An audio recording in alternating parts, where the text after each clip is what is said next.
Now we have this huge, massive debt, and we're not any further along than we were before. I'm still in a huge amount of debt. My husband's still in debt. And now I'm supposed to put two teenagers through college? Like, how am I going to do that? How am I going to make enough to really feel comfortable, or, just to make ends meet at that point? I just felt really betrayed by the system. I still haven't recovered from 2008. Millennials can't seem to get a break.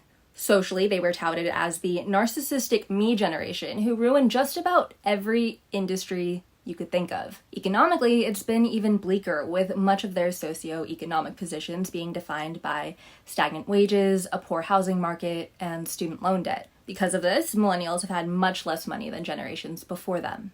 Making matters worse, once millennials hit the point in their careers where people traditionally move into higher-paying managerial roles, the pandemic hit. The oldest of millennials, otherwise known as the geriatric millennials, are turning 40 this year, and the clock is ticking for them to catch up to the wealth of previous generations. Hey everyone, I'm Alyssa Bernardino. Thanks for being here. If the predicted post-COVID economic boom proves true, it might be the last opportunity to build wealth before retirement, according to a new report out by Bloomberg. One of the major culprits, student loan debt. Millennials have had to shoulder a lot of debt to get an education in this country.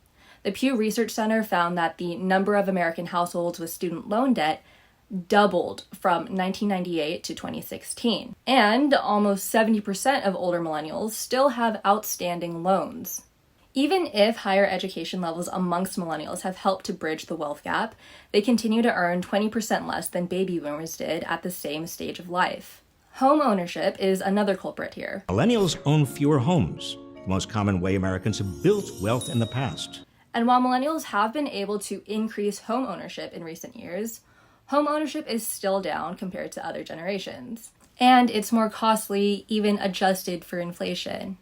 Millennials have been paying a median of $328,000 on homes compared to the $216,000 that boomers paid. And despite all that millennials have been hit with, the generational wealth gap has lessened in recent years. But I'd like to emphasize that the disparities that we've spoken about have been based purely on a generational comparison.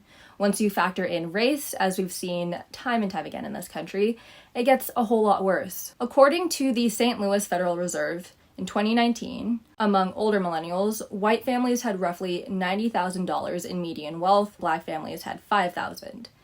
And that's before the pandemic hit. Some of the problems that this generation has been experiencing are not due to individual failings, but rather to systemic ones. Whenever I look and see my Black siblings, my brown siblings, my queer and disabled siblings, sitting and a lot of us just have a sense of existential dread. Ultimately, what all of those policies and actions say is whose lives matter and whose lives are not the most important. And that, unfortunately, is even more clear in the COVID-19 era. The US has got to reconsider how we're financing higher education, how we're paying our workers, and how we're strengthening our safety nets.